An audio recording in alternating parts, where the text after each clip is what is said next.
Welcome to my channel learn with Keeru. आज हम पढ़ेंगे बैलेंस ऑफ पेमेंट के बारे में कि बैलेंस ऑफ पेमेंट क्या होता है। तो हमें पता है कि हर देश एक्सपोर्ट भी करता है और इंपोर्ट भी करता है। मतलब जब किसी चीज़ की अबेंडेंस हो जाती है तो उसको एक्सपोर्ट किया जाता है दूसरे देशों में, और जब हमें किसी चीज़ की रिक्वायरमेंट होती है तो हम उसको इम्पोर्ट करते हैं दूसरे देश से। तो बैलेंस ऑफ पेमेंट उसी का एक सिस्टमेटिक रिकॉर्ड होता है। तो देखो आज के टाइम में जो फॉरेन ट्रेड है ना वो बहुत ज़्यादा बढ़ गया है। ठीक है, कोई भी कंट्री ऐसी नहीं है जहाँ पे ना फॉरेन ट्रेड अडोप्ट ना किया जाए, मतलब जहाँ पे इंपोर्ट एक्सपोर्ट ना किया जाए चीज़ों का। तो कहता है कि जो बैलेंस ऑफ ट्रेड या बैलेंस ऑफ पेमेंट होता है ना वो एक सिस्टमेटिक रिकॉर्ड होता है इन सभी चीज़ों का। ठीक है, तो बैलेंस ऑफ पेमेंट क्या है? तो बैलेंस ऑफ पेमेंट रेफर करता है रिकॉर्ड करना जितनी भी इकोनॉमिक ट्रांजेक्शन्स है किसी भी कंट्री की दूसरे देश के साथ, मतलब रेस्ट ऑफ द वर्ल्ड के साथ। हर कंट्री है ना इकोनॉमिक ट्रांजेक्शन्स करती है दूसरे देशों के साथ। ठीक है, तो यही बोल रखा है जो बैलेंस ऑफ पेमेंट है वो एक स्टेटमेंट ऑफ अकाउंट होता है कि कितनी रिसिप्ट हुई और कितनी पेमेंट हुई। क्योंकि देखो जब हम किसी दूसरे देश से सामान मंगवाते हैं तो हम उसे पेमेंट करते हैं, और जब हम किसी दूसरे देश को एक्सपोर्ट करते हैं तो हमें रिसिप्ट होती हैं। तो इन्हीं की जो स्टेटमेंट होती है वो हमारी बैलेंस ऑफ पेमेंट कहलाती है। नॉर्मल सी देखें तो जो बैलेंस ऑफ पेमेंट होता है ना उसमें 3 आइटम्स को इंक्लूड करके चलता है। 3 जो चीज़ें होती है वो आती हैं। देखो क्या क्या, विजिबल आइटम्स, इनविजिबल और कैपिटल ट्रांसफर। विजिबल मतलब जिसको आप देख सकते हो, इसमें आ जाते हैं एक्सपोर्ट और इंपोर्ट ऑफ गुड्स, फिजिकल जो गुड्स होते हैं जिनको हम छू सकते हैं, देख सकते हैं। और इनविजिबल आइटम्स में आते हैं export and import of services जिनको हम नहीं देख सकते। और कैपिटल ट्रांसफर में आ जाते हैं जितने भी कैपिटल रिसिप्ट्स हैं, कैपिटल पेमेंट्स हैं, like investment by foreigners in India. ठीक है, तो ये 3 आइटम्स आते हैं हमारे बैलेंस ऑफ पेमेंट के अंतर्गत। ठीक है, फिर बात आती है कि जो बैलेंस ऑफ आइटम है तो वो आपका कहलाएगा बैलेंस ऑफ ट्रेड। और जितने भी अदर आइटम है सारे, विजिबल, इनविजिबल, कैपिटल ट्रांसफर, इन सभी को अगर आप लेके चलते हो तो वो कहलाता है हमारा बैलेंस ऑफ पेमेंट। तो बैलेंस ऑफ पेमेंट क्या होता है? ओवरऑल रिकॉर्ड होता है जितनी भी इकोनॉमिक ट्रांजेक्शन है किसी भी कंट्री में एक गिवन पीरियड ऑफ टाइम में रेस्ट ऑफ द वर्ल्ड के साथ। फिर अलग अलग ऑथर्स ने, अलग अलग पर्सन ने अपनी अपनी डेफिनेशन दी है। जैसे बैलेंस ऑफ पेमेंट क्या होता है? एक रिकॉर्ड होता है मॉनेटरी ट्रांजेक्शन्स का over a period of time with the rest of world. अब बात आती है कि जो बैलेंस ऑफ पेमेंट होता है उसके क्या क्या फीचर्स है। तो वही सिस्टमेटिक रिकॉर्ड होता है जितनी भी रिसिप्ट्स एंड पेमेंट होती है उनका फिक्स पीरियड ऑफ टाइम। कहते हैं कि एक स्टेटमेंट होती है ऑफ द अकाउंट पर्टेनिंग जो एक गिवन पीरियड ऑफ टाइम में होते हैं। यूजली मतलब 1 साल का डाटा होता है। कंप्रिहेंसिव होता है, मतलब इसमें सारे आइटम्स को इंक्लूड किया जाता है, चाहे विजिबल हो, इनविजिबल हो, कैपिटल ट्रांसफर हो। डबल एंट्री सिस्टम, जो रिसिप्ट्स एंड पेमेंट होता है ना वो डबल एंट्री सिस्टम के बेस पर रिकॉर्ड किए जाते हैं। Adjustment of differences whenever there is a difference, कहता है कि जब भी एक्चुअल टोटल रिसिप्ट्स में, पेमेंट में अगर कोई डिफरेंस होता है ना, अगर वहाँ पे किसी भी एडजस्टमेंट वगैरह की जरूरत महसूस होती है तो ये जो बैलेंस ऑफ पेमेंट होता है एडजस्टमेंट करने में हेल्प करता है। एक टाइप से कहें तो जो अनफेवरेबल बैलेंस ऑफ पेमेंट होता है, मतलब जब हमारे पेमेंट ज़्यादा हो, रिसिप्ट्स कम हो, तो गवर्नमेंट क्या करती है, फॉरेन लोन्स वगैरह ले लेती है और प्रोमोट करती है फॉरेन इन्वेस्टमेंट वगैरह को, ताकि जो भी डिफरेंसेस है उनको पूरा कर सके। जितने भी आइटम्स होते हैं गवर्नमेंट एंड नॉन गवर्नमेंट वो सारे आ जाते हैं। मतलब इसमें जो भी रिसिप्ट्स होती हैं, पेमेंट्स होती हैं, वो गवर्नमेंट नॉन गवर्नमेंट हर किसी की इंक्लूड होकर चलती हैं। अब बात आती है कि बैलेंस ऑफ ट्रेड क्या होता है। तो बैलेंस ऑफ ट्रेड हमें पता है बैलेंस ऑफ पेमेंट एक पार्ट होता है। ठीक है, इसमें सिर्फ 2 ही कॉम्पोनेंट होते हैं, मतलब हमें पता है नॉर्मली। तो बैलेंस ऑफ ट्रेड रेफर करता है value of total import and export of visible physical goods, मतलब जिनको हम छू सकते हैं, देख सकते हैं, उन गुड्स की जब एक्सपोर्ट एंड इंपोर्ट होता है तो वो हमारा बैलेंस ऑफ ट्रेड कहलाता है। उनका जो रिकॉर्ड होता है वो हमारा बैलेंस ऑफ ट्रेड कहलाता है। एक टाइप से कहे तो balance of trade balance of payment का एक पार्ट है। फिर ये 3 प्रकार का हो सकता है, सरप्लस, डिफिशिएट और इक्विलिब्रियम। सरप्लस कब होगा? जब एक्सपोर्ट ज़्यादा हो इंपोर्ट से। डिफिशिएट होगा जब इंपोर्ट ज़्यादा हो एक्सपोर्ट से। और इक्विलिब्रियम होगा जब एक्सपोर्ट मतलब एक्सपोर्ट हमारा बराबर हो इंपोर्ट के। किसका? गुड्स एंड सर्विसेज का। फिर बात आती है हमारी बैलेंस ऑफ ट्रेड और बैलेंस ऑफ पेमेंट में क्या क्या डिफरेंसेस है। तो देखो बैलेंस ऑफ ट्रेड है वो ब्रॉड, मतलब बैलेंस ऑफ ट्रेड है वो तो एक नैरो कंसेप्ट है, और बैलेंस ऑफ पेमेंट है वो ब्रॉड टर्म है। मतलब जो बैलेंस ऑफ ट्रेड होता है वो एक पार्ट होता है बैलेंस ऑफ पेमेंट का। बैलेंस ऑफ ट्रेड में कहता है कि इंपोर्ट एंड एक्सपोर्ट आता है गुड्स का सिर्फ, जबकि बैलेंस ऑफ पेमेंट में सारे आइटम्स आ जाते हैं।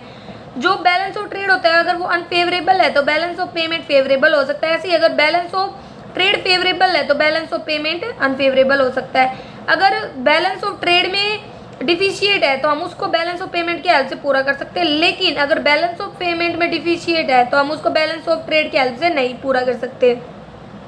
फिर बोल रखा है कि बैलेंस ऑफ पेमेंट बहुत ज़्यादा सिग्निफिकेंट होता है बैलेंस ऑफ ट्रेड के कंपैरिजन में देखा जाए तो, क्योंकि हर कंट्री है ना वो बैलेंस ऑफ पेमेंट को लेके चलती है जब भी वो अपनी फॉरेन ट्रेड पॉलिसी वगैरह को बनाती है। फिर बात आती है कि फॉर्म्स क्या हैं बैलेंस ऑफ पेमेंट की। तो देखो जो बैलेंस ऑफ पेमेंट होता है ना उसमें 3 चीज़ें आती हैं, current account, capital account and overall balance of payment. तो करंट अकाउंट में तो विजिबल और इनविजिबल आइटम्स आ जाते हैं। कहता है कि जो बैलेंस ऑफ पेमेंट होता है ना करंट अकाउंट पे, उसमें आते हैं value of imports and export of both visible and invisible items. ठीक है, जो करंट अकाउंट ट्रांजेक्शन होती है ना उन्हीं को बोलते हैं हम एक्चुअल ट्रांजेक्शन, किसकी, इम्पोर्ट एंड एक्सपोर्ट्स की। ठीक है, तो देखो इसमें दिखा रखा है हमें balance of payment on current account में विजिबल प्लस इनविजिबल आइटम्स, मतलब जो भी एक्सपोर्ट है minus visible plus invisible imports. ठीक है, तो ये वही बात है, ये हमारा अनबैलेंस, बैलेंस, फेवरेबल, अनफेवरेबल हर चीज़ हो सकता है। अब बात आती है कैपिटल अकाउंट। तो कैपिटल अकाउंट में वो रेफर करता है फाइनेंशियल ट्रांजेक्शन, मतलब फॉरेन इन्वेस्टमेंट, एक्सटर्नल लोन्स वगैरह। ठीक है, तो जितने प्रकार के short term, long term, internal capital transfer, foreign debts, foreign investment, payment and receipts, interest वगैरह, ग्रांट वगैरह, ये सारे हमारे कैपिटल अकाउंट के अंतर्गत आते हैं। फिर आता है ओवरऑल बैलेंस ऑफ पेमेंट। तो करंट अकाउंट और कैपिटल अकाउंट को मिला करके हमारा ओवरऑल बैलेंस ऑफ पेमेंट बन जाता है। ठीक है, तो देखो इसने हमें यहाँ पे दिखा भी रखा है कि बैलेंस ऑफ पेमेंट क्या है, export of goods, export of services, capital receipts minus import of goods, import of services plus capital payment. अब बात आती है कि करंट अकाउंट की क्या क्या कंपोनेंट्स होते हैं। तो हमें पता है करंट अकाउंट में विजिबल और इनविजिबल दोनों आइटम्स आते हैं। तो पहला है export and import of visible goods. Visible goods मतलब जो भी हम देख सकते हैं, मेटेरियल गुड्स या प्रीसियस मेटल्स वगैरह, और इनविजिबल में आती है हमारी सर्विसेज वगैरह। तो ये अलग अलग प्रकार की सर्विसेज हो सकती हैं, like services rendered by commercial undertakings, मतलब जो भी कॉमर्शियल अंडरटेकिंग्स है उनके द्वारा अगर कोई सर्विस दी जाती है। कॉमर्शियल अंडरटेकिंग्स आती है like shipping companies, insurance company, banks वगैरह, ये अलग अलग कंट्री से हो सकते हैं। सर्विसेज ऑफ एक्सपर्ट्स, मतलब हर कंट्री में है ना जो भी फॉरेन एक्सपर्ट्स होते हैं वो अवेलेबल होते हैं, उनकी जो सर्विस होती है लाइक डॉक्टर्स, इंजीनियर, सोल्जर्स वगैरह, ये अपनी सर्विस देते हैं। ठीक है, ये हर कंट्री के लिए उनके एक्सपर्ट्स होते हैं। फिर बात आती है ट्रैवलिंग के लिए। It is one of the main invisible item of the balance of payment. जो ट्रैवलिंग होता है ना वो रिलेट करता है business, education, health, convention and pleasure trips वगैरह। और ट्रांसपोर्टेशन मतलब मूव, ट्रांसपोर्टेशन होता है कि गुड्स को एक कंट्री से दूसरी कंट्री में मूव करवाना। तो कहता है कि जो इनविजिबल आइटम्स होते हैं ना वो इन्फ्लुएंस करते हैं बैलेंस ऑफ पेमेंट को। Current account, use of domestic transport by foreigners amounts to export. अगर भाई दूसरे देश के लोग हमारे ट्रांसपोर्ट को यूज़ करें तो एक्सपोर्ट होगा, और हम अगर दूसरे देश का ट्रांसपोर्ट यूज़ करें तो वो हमारा इम्पोर्ट होगा। इन्वेस्टमेंट इनकम इसमें आती है, इंटरेस्ट, रेंट, डिविडेंड, प्रॉफिट, ये सारे हमारे इनविजिबल आइटम्स होते हैं बैलेंस ऑफ पेमेंट के। जब भी कोई कंट्री है वो इनसे इनकम गेट करती है, इन्वेस्टमेंट उसने जो अब्रॉड की थी तो उसका किस में रिकॉर्ड किया जाएगा, रिसिप्ट में। जबकि अगर वो उसको पेमेंट वगैरह कर रही है तो वो क्या कहलाएगा, पेमेंट में। मतलब फॉरेनर अगर हमारे देश से इनकम कमा रहे हैं तो वो पेमेंट कहलाएगा। गवर्नमेंट ट्रांजेक्शन कहता है कि जितने भी गवर्नमेंट होती है ना वो अपनी एम्बेसी इस्टेब्लिश करती है, ऑफिस वगैरह इस्टेब्लिश करते हैं of high commissioners and other mission abroad, और स्पेंड करते हैं बहुत ज़्यादा खर्चा मेंटेनेंस वगैरह पे। तो जो ये एक्सपेंडिचर होती है पेमेंट कहलाते हैं। ऐसे ही अगर उनके देश वाले हमारे देश में एम्बेसी वगैरह स्टैब्लिश करो, खर्चा करें, तो वो हमारे रिसिप्ट्स कहलाएंगे। Donation and gift, donation and gift जो हमें अब्रॉड से रिसिप्ट्स होते हैं, मतलब रिसीव हो रहे हैं, वो हमारे रिसिप्ट्स में आएंगे, डोनेशन एंड गिफ्ट्स वगैरह। और अगर हम कोई पेमेंट कर रहे हैं उनके देश को डोनेशन एंड गिफ्ट की फॉर्म में, तो वो हमारी पेमेंट कहलाएंगे। ठीक है, फिर आते हैं मिसक्लेनियस आइटम। तो मिसक्लेनियस आइटम्स में आते हैं कमीशंस, पेमेंट वगैरह, advertisement, rent, patent, royalty, membership fees वगैरह। ठीक है, फिर आते हैं इंपॉर्टेंट ऑब्जर्वेशंस में कि जो हमारा बीओपी होता है करंट अकाउंट में कुछ और भी इंपॉर्टेंट ऑब्जर्वेशन रखी जाए। देखो जितने भी एक्सपोर्ट्स होते हैं अगर वो पॉजिटिव दिखा रहे हैं तो इसका मतलब है इनफ्लो हो रहा है। अगर ऑल इंपोर्ट्स मतलब क्योंकि भाई इंपोर्ट कर रहे हैं हम सामान को तो हमारी पेमेंट जाएगी, तो वो हमारे लिए आउटफ्लो दिखाते हैं फॉरेन एक्सचेंज का। Balance account of export and import of goods उसे बोलते हैं हम बैलेंस ऑफ विजिबल ट्रेड। और export and import of services को, अगर सर्विसेज के कारण एक्सपोर्ट इंपोर्ट हो रहा है तो उसे हम बोलते हैं बैलेंस ऑफ इनविजिबल ट्रेड। और रिसिप्ट्स ऑफ यूनिलैटरल ट्रांसफर मतलब एक साइडेड जो ट्रांसफर होता है, वन साइडेड जो ट्रांसफर होता है लाइक डोनेशन, गिफ्ट वगैरह, उनको पॉजिटिव आइटम या पेमेंट ऑफ यूनिलैटरल ट्रांसफर बोल देते हैं। और नेट वैल्यू ऑफ 3 बैलेंसेज वो हमारे लास्ट में जाता है बैलेंस ऑफ करंट अकाउंट, जिसमें विजिबल, इनविजिबल और यूनिलैटरल ट्रांसफर आ जाते हैं। अब बात आते हैं कैपिटल अकाउंट की। कैपिटल अकाउंट में कौन कौन से कंपोनेंट्स होते हैं, तो देखो कैपिटल अकाउंट में पहला है private foreign loan flow. Foreign loan received by the private sector are counted as credit item. जो भी मतलब फॉरेन लोन होते हैं जो रिसीव हो रहे हैं किसी भी प्राइवेट सेक्टर के द्वारा, उनको क्रेडिट आइटम बोलते हैं। और रीपेमेंट की जाती है जब इन लोन्स की, तो वो डेबिट आइटम होता है। ऐसे ही बैंकिंग कैपिटल, अगर इनफ्लो होता है बैंकिंग कैपिटल का बैंकिंग ट्रांजेक्शन से, तो वो तो क्रेडिट आइटम होगा किसी भी देश के लिए। अगर आउटफ्लो होता है तो वो डेबिट होगा। ऑफिशियल कैपिटल ट्रांजेक्शन में भी अगर लोन रिसीव हो रहे हैं किसी भी पब्लिक सेक्टर के द्वारा, कहाँ से, एब्रोड से या इंटरनेशनल मॉनेटरी फंड मतलब IMF से, तो क्रेडिट होगा, पेमेंट हो रही है तो डेबिट होगा। रिजर्व, मॉनेटरी, गोल्ड और SDR, अगर फॉरेन करेंसी रिजर्व हैं गवर्नमेंट के, गोल्ड रिजर्व वगैरह, सेंट्रल बैंक के SDR, IMF, तो अगर सिमिलर ट्रांजेक्शन वगैरह जो भी हो, अगर रिसीव हो तो क्रेडिट और पेमेंट हो तो डेबिट। गोल्ड मूवमेंट कहता है कि when the central bank of the country, अगर गोल्ड को खरीद रहा है तो पेमेंट करेगा तो डेबिट हो जाएगा, लेकिन अगर बेच रहा है गोल्ड को तो क्रेडिट होगा क्योंकि हमें वहाँ से रिसिप्ट होंगी। मिसक्लेनियस आइटम, उन अबव आइटम के अलावा भी बहुत सारी गवर्नमेंट कैपिटल रिसिप्ट होती हैं जो इंक्लूड की जाती है। रिसिप्ट तो सेंट्रल बैंक में इनको क्रेडिट साइड दिखाएंगे और पेमेंट को डेबिट साइड। कुछ ऑब्जर्वेशन जो जरूरी होते हैं, कहते हैं कि जितनी भी कैपिटल ट्रांजेक्शन्स होते हैं जो इनफ्लो दिखाती हैं उनको पॉजिटिव आइटम बोलते हैं, जितनी भी पेमेंट दिखाती हैं उनको नेगेटिव आइटम बोल देते हैं।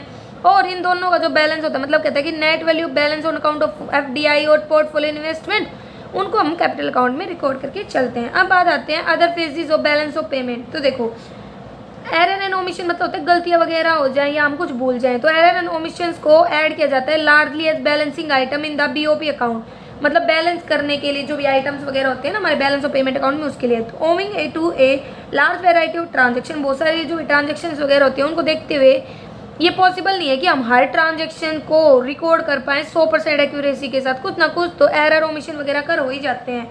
ऑफिशियल रिजर्व एंड ट्रांजेक्शन, तो ये बोल रखा है कि जो ऑफिशियल रिजर्व का मतलब होता है कि जो भी स्टॉक है फॉरेन एक्सचेंज रिजर्व के, किसके साथ, सेंट्रल बैंक के साथ। तो जो ऑफिशियल रिजर्व ट्रांजेक्शन होती है ना वो कैरिड आउट की जाती हैं सिर्फ गवर्नमेंट के द्वारा या सेंट्रल बैंक के द्वारा किसी भी कंट्री की, किसकी बिहाफ पर, गवर्नमेंट की बिहाफ पर। ये जितनी भी ट्रांजेक्शन होती है ये हमारे बैलेंस ऑफ पेमेंट वगैरह को अफेक्ट करती हैं, जो एक टाइप से कहे तो जो स्टेटस होता है ना किसी भी कंट्री का उसको अफेक्ट करती है, किसकी, और on the exchange rate with the rest of the world. ठीक है, तो ये बता रखा है ऑफिशियल रिजर्व ट्रांजेक्शन के बारे में। तो अगर ऑफिशियल रिजर्व क्या होता है, ऑफिशियल रिजर्व वो रिजर्व होता है किसी भी कंट्री का जो इंक्रीज हो सकता है, डिक्रीज हो सकता है with a view to financing government expenditure abroad. ठीक है, तो फिर यही है कि भाई डिक्रीज हो जाए अगर ऑफिशियल रिजर्व में तो ये पॉजिटिव दिखाएगा, क्योंकि सेल्स क्योंकि सेल्स होती है ना वो क्या करती है, फ्लो करती है फॉरेन एक्सचेंज को कंट्री में, और इंक्रीज होता है अगर ऑफिशियल रिजर्व में वो नेगेटिव आइटम दिखाते हैं, तो ये दिखा रखा है। अब बात आती है autonomous and accommodating item of BOP। Autonomous और एकोमोडेटिंग, तो इसको तो बोल देते हैं अबव द लाइन आइटम, इसको बोलते हैं बिलो द लाइन आइटम। तो ये क्या होते हैं, ये रिलेटेड होते हैं ऐसी ट्रांजेक्शन से जो डिटरमाइन की जाती है प्रॉफिट मैक्सिमाइजेशन के मोटिव से, जबकि ये ऐसी होती है जिनका मोटिव प्रॉफिट मैक्सिमाइजेशन नहीं होता है। ठीक है, मतलब एक टाइप से कहे तो these are not conditions by the BOP status of the country, positive, negative, favourable, unfavourable. ठीक है, मतलब एक टाइप से कहें तो ये BOP आइडेंटिटी को नहीं बताते, जबकि ये BOP आइडेंटिटी को बता के चलते हैं। अब बात आती है कि बैलेंस ऑफ पेमेंट का स्ट्रक्चर क्या होता है। तो हमें पता है इसमें दो ही चीज़ें होती है, रिसिप्ट या पेमेंट। तो एक डेबिट साइड होती है, क्रेडिट साइड होती है।